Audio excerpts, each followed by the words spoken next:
Oye, a ver, ¿qué pasaría si un político prometiera que si le votan podrían tocar el sol con los dedos? Uf, O yendo a algo más íntimo, ¿qué pasa si el único amigo de una persona fuera su propia sombra? madre mía. Pues estas no son solo ideas extrañas, ¿eh? Son el punto de partida de algunas de las historias que vamos a analizar hoy, sacadas de una colección que es como un espejo de la vida misma, con sus luchas, sus absurdos y, bueno, sus momentos de una humanidad que te desarma. Pues sí, hoy vamos a meterle mano a El amigo de la sombra, que es una colección de relatos cortos del autor dominicano Marino Báez. Ajá. Y tenemos la suerte de contar con el prólogo, la introducción del autor y varios de los cuentos completos.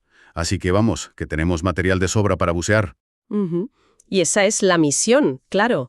Vamos a desgranar un poco los temas que conectan estas historias, que el prólogo describe como verdaderas fotografías de valores, vicios, corrupción. Y leyendas que retratan el espíritu latino. Eso es. La idea es ver cómo estos personajes, que a menudo están inspirados en gente real, nos acaban contando verdades universales.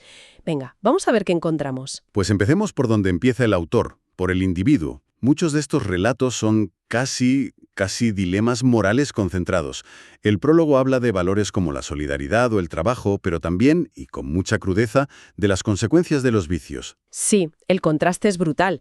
Pienso en el relato Ramiro y Solidaridad. La escena es potentísima, es 24 de diciembre en pleno frenesí de compras navideñas. Ya.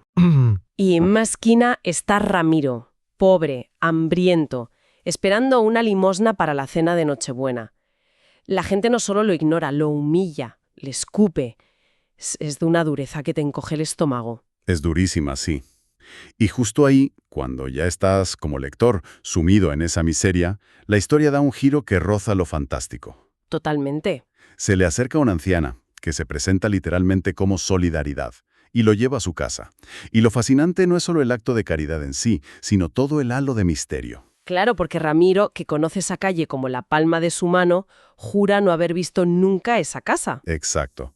Y cuando pregunta dónde están, ella le dice, esta es la casa de Dios. Pero, a ver, ¿eso que dices? No sé, ¿no corre el riesgo de ser un mensaje un poco simplista? O sea, como si la solución a la pobreza extrema fuera esperar un milagro que aparece de la nada en lugar de un cambio real estructural. No, es una pregunta muy pertinente. Pero yo creo que la intención del autor no es ofrecer una solución socioeconómica, ¿sabes? Hmm. Es más bien una exploración de la naturaleza de la bondad. Al convertir la solidaridad en un evento casi sobrenatural, sugiere que es una fuerza que trasciende la lógica cotidiana. No es un plan de acción, es una afirmación poética. Ah, vale. La empatía radical es tan extraña y poderosa en un mundo egoísta que parece un milagro. Es una forma de devolverle su valor, digamos, sagrado. Vista así, la cosa cambia. Y si esa es la fuerza sagrada de la virtud, en el otro extremo tenemos el vicio como una fuerza casi demoníaca. El relato, un borracho en bicicleta, es el ejemplo perfecto. Uf, sí. Negrito es un trabajador ejemplar, un tipo que se deja la piel en el campo de lunes a viernes. Pero llega el fin de semana y el aguardiente lo transforma. Lo aniquila, más bien. Y hay una escena que ilustra esa aniquilación de una forma, bueno, increíble. Negrito, completamente borracho, intenta montar en su bicicleta y se cae una y otra vez. Sí. Y en lugar de rendirse, empieza a hablarle a la bicicleta como si fuera una persona, casi suplicándole. Le dice, tranquila, ahí voy. Tú eres la que sabes si me deja montar. ¿Sabes? Al volver a leer esa parte, me he dado cuenta de lo increíblemente tragicómica que es la escena. Totalmente. Por un lado te saca una sonrisa amarga, pero por otro es el retrato más desolador de la adicción. Ha perdido el control hasta tal punto que proyecta la voluntad en un objeto inanimado. Claro. Ya no es él quien decide, es la bicicleta, o más bien el alcohol que la controla a ella y a él. Exacto. Es la pérdida total de la agencia personal. Y el desenlace es coherente con esa dureza. Es abrupto, casi una sentencia. Sí. El narrador nos dice que el alcohol le consume el cerebro y muere, dejando a su familia en la miseria. Y remata con una moraleja explícita. Acatar un buen consejo podría ser el principio para alargar la vida. Uf. Es una fábula moderna sin medias tintas. Es un final durísimo. Te deja un mal cuerpo. Es una moraleja tan directa que casi se siente cruel. Y esa tensión entre el bueno y el mal camino se explora también a una escala más compleja: la familia. En Tengo y Tingo vemos a dos hermanos que son las dos caras de la misma moneda. Totalmente. Parten del mismo sitio, una familia humilde y trabajadora, pero eligen futuros opuestos. Tingo, el mayor, se aferra a los estudios para ser abogado. Y Tingo el pequeño que busca el atajo. El dinero fácil, claro. Se mete a traficante. Lo interesante es el análisis psicológico de la transformación de Tingo. Se vuelve insoportable, prepotente y arrogante. Sí, y desprecia a su hermano por parecer un pordiosero mientras él es el millonario del barrio. Es terrible. ¿Es que lo es? Es brutal como la decisión de una persona, como Tengo, puede reventar una familia entera. Porque las consecuencias no son solo para él. Claro que no. Cuando le encarcelan, la estructura familiar se viene abajo. La madre muere de pena. El padre queda en un estado casi vegetativo. Es un recordatorio de que ninguna decisión es puramente individual. Totalmente. Y el autor parece usar la familia como un microcosmos. Si una mala decisión hace esto a pequeña escala, ¿qué pasa cuando la mala decisión la toma alguien con poder sobre toda una sociedad? Ahí es donde su crítica se vuelve feroz. Exacto. Pero antes de saltar a eso, fíjate en el final de este. Tengo, a pesar de todo el desprecio, se convierte en abogado y, 15 años después, saca a Tengo de la cárcel. Sí, es un gesto de lealtad. Increíble. Yo iría más allá. Es fascinante cómo el autor sugiere que los lazos de sangre crean una obligación que trasciende incluso la traición personal. ¡Ostras! No se presenta como una elección moral de Tingo, como si perdonara a su hermano. Se presenta casi como una fuerza. Determinista. Tingo no elige ayudarle. Parece que no puede hacer otra cosa. Es un mandato. Eso es un mandato. Nos dice mucho sobre el peso de la familia en la cultura que retrata. No es una opción. Me gusta esa idea, un mandato. Y ese salto que proponías antes es perfecto, porque si una familia puede ser un microcosmos del desastre, el autor nos muestra el macrocosmos en su crítica social y política, que es de todo menos sutil. No tiene pelos en la lengua, desde luego. El candidato es una sátira demoledora del populismo.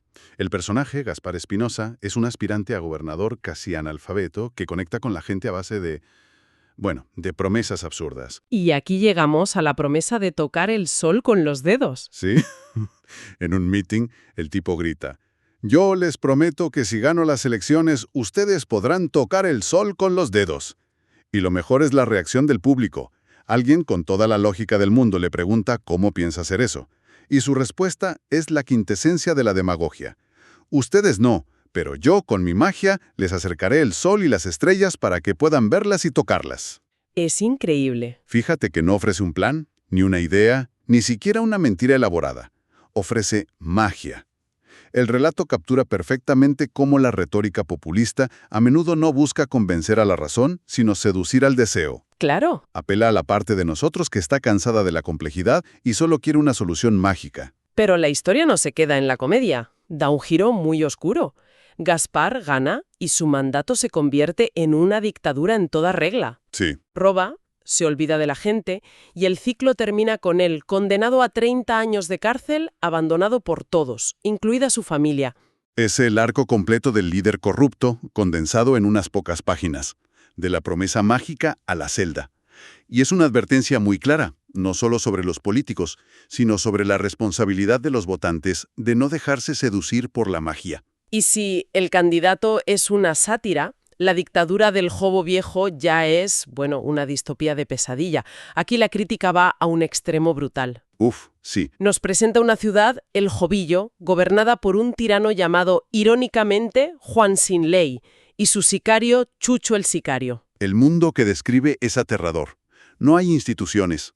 El propio régimen, nos cuenta el relato, corta la electricidad por las noches para que sus secuaces puedan cometer crímenes con impunidad. El miedo es la única ley. Hay un detalle ahí que me parece una herramienta literaria potentísima. Los sicarios, que siguen a Chucho, no tienen nombres de persona, ¿verdad? No, sino apodos de insectos y alimañas. La sanguijuela, el maco, el alacrán, la cacata. Sí, y eso es mucho más que deshumanizarlos. Es una forma de animalización que nos dice que este régimen no es una simple tiranía política, es una plaga. Una plaga, sí. Algo biológico que infesta y consume la sociedad desde dentro. Es una elección del lenguaje que convierte el mal en algo visceral, casi parasitario. No luchas contra un gobierno, luchas contra una infestación. Totalmente. Por eso el final, aunque es un poco rocambolesco, tiene sentido.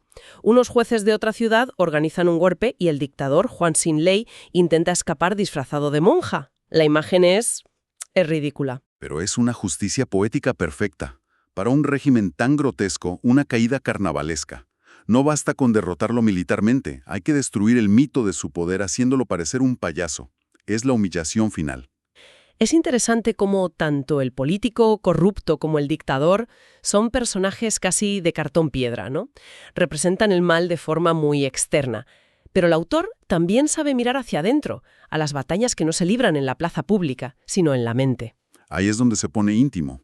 Y ahí es donde la colección se vuelve realmente conmovedora. Sin duda. Y el mejor ejemplo es el cuento que da título al libro, Amigo de la Sombra.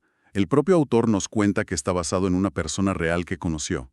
Trata de Keiko, un joven con problemas de salud mental que vaga por las calles, hablando con su sombra. Su única amiga. Su única amiga. La premisa es de una tristeza abrumadora.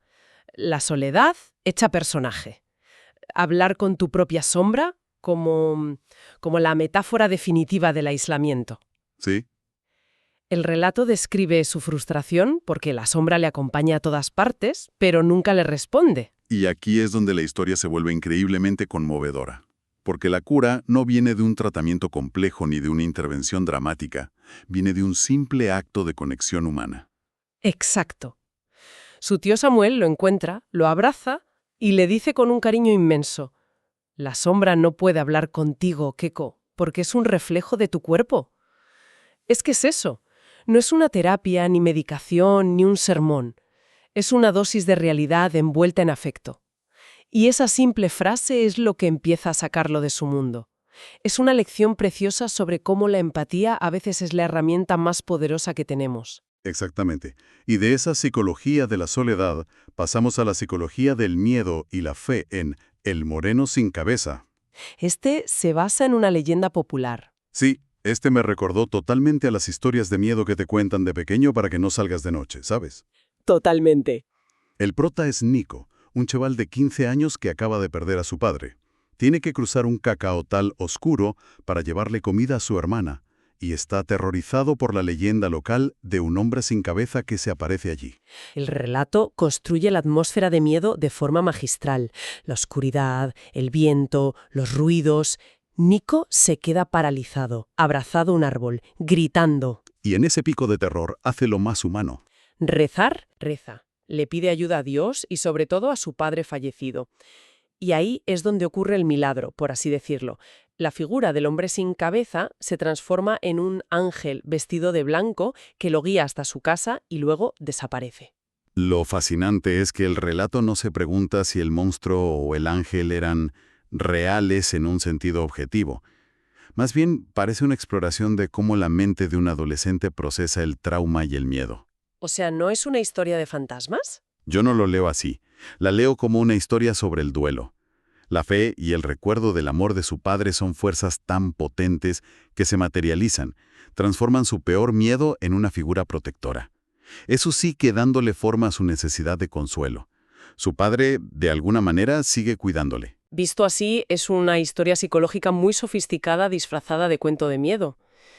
Muy bien, pues hemos pasado por la moral individual, la crítica política y la psicología profunda. Si tenemos que unir todo esto, ¿cuál es el hilo que cose esta colección tan variada? Si conectamos todos los puntos, más allá de ser fábulas o fotografías, yo creo que el hilo conductor es una profunda preocupación por la dignidad humana. La dignidad. Sí. Cada relato explora cómo se pierde, se defiende o se recupera la dignidad. Negrito la pierde por el vicio. Ramiro la recupera gracias a la solidaridad. Keiko la reconstruye a través de la conexión humana. Y los ciudadanos de El Jovillo luchan por recuperarla frente a una tiranía que se la arrebata. Exactamente. O sea que el autor usa estos tipos emblemáticos, el corrupto, el trabajador, el leal, para explorar esta lucha fundamental. Son como estudios de caso, entonces. Precisamente. Con un lenguaje que el prólogo llama sencillo y llano, el autor se salta los adornos para ir directo al hueso de cuestiones muy complejas. Son pequeñas píldoras de sabiduría popular, sí, pero su efecto es acumulativo. Leídas juntas, forman un mosaico sobre lo que significa ser humano en circunstancias a menudo inhumanas. Un manual de supervivencia para la dignidad casi. Podría ser. Y fíjate, esto nos deja con una reflexión final interesante. El prólogo insiste en que estas narraciones son verdaderas fotografías de la vida. Esto plantea una pregunta. Cuando contamos historias sobre nuestras comunidades, ¿hasta qué punto somos fotógrafos, capturando la realidad tal cual es? ¿Y hasta qué punto somos artistas o incluso activistas, moldeando esa realidad para transmitir una moraleja, un mensaje? Claro. Es la eterna tensión entre el deseo de retratar el mundo y el impulso de querer cambiarlo. Y creo que Marino Báez camina constantemente sobre esa delgada línea.